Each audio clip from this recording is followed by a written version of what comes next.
Thank you for your very strong and appropriate comments, Senator Whitehouse. As we speak, Russia is continuing its lawless and unprovoked invasion of Ukraine.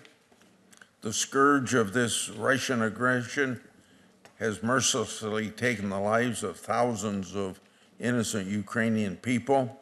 Russian oligarchs are a critical part of Russia's war machine. Oligarchs are the massively wealthy criminal and confidants of Vladimir Putin. These oligarchs amassed obscene fortunes through corrupt dealings with the Russian regime, a regime with no respect for rule of law and shot through with dishonesty, bribery, and greed. Some reports state that there are only about 60 to 70 Russian oligarchs, though a small in number. The illegal wealth of these oligarchs is astounding. Prior to the unprovoked Russian invasion of Ukraine earlier this year, the estimated net worth of these shameful Russians was approximately $530 billion. This illegal amount of money is marked by corruption and stained with blood. In this way, these Russian criminals are no different than ruthless, violent drug trafficking cartels or otherwise sophisticated, cash-rich criminals. And like drug cartels, these oligarchs like to spend, hide, and launder their dirty money. We've all read about the multi-million-dollar luxury yachts that these criminals use to sail around the world with, while leaving death and destruction in their wake. Now the unprovoked Russian attack of Ukraine was rightly and swiftly met with sanctions from both of our nations and other nations. The Russian attack also led the Senate to authorize military and humanitarian assistance to Ukraine, and I was able to support that. There are other ways our country can help support Ukraine's effort to fight back against Russian aggression.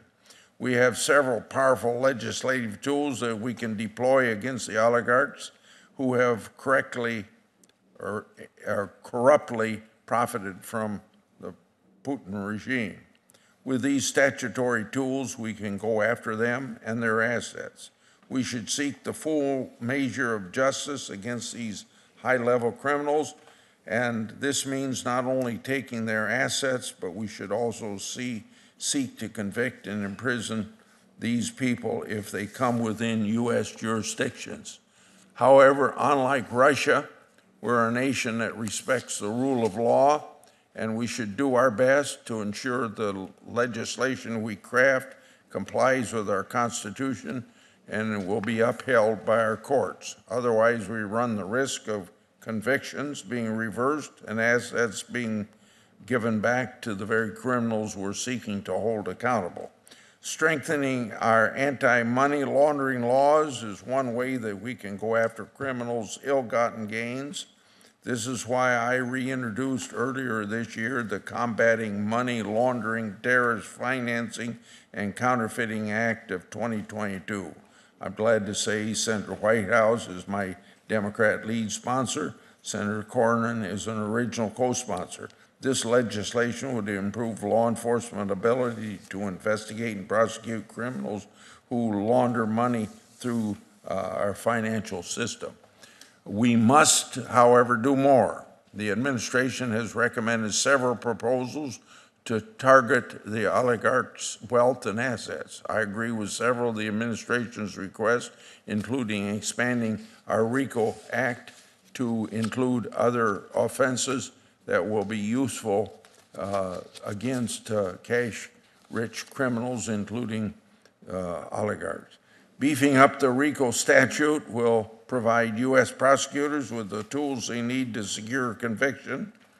However, unforced errors must be avoided.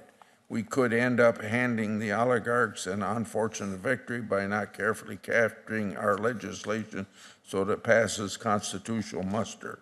Unfortunately, portions of the administration's proposal are incomplete, poorly drafted, and too narrow in their application. For many years, I've been a watchdog over our criminal and civil systems that deprive criminals of their profits. These systems are powerful, but can sometimes be abused and turned into confiscation systems, something that is contrary to our Constitution. It's clear that we need more tools to fight sophisticated oligarchs, cartels, and other transnational criminal organizations. That's why I support some needed modifications to our existing system, including raising the dollar threshold for some types of administrative forfeitures and making it easier to use classified information in these proceedings. Whatever legislative changes we do must be calculated carefully to improve the current system overall without unnecessary litigation risk. I yield.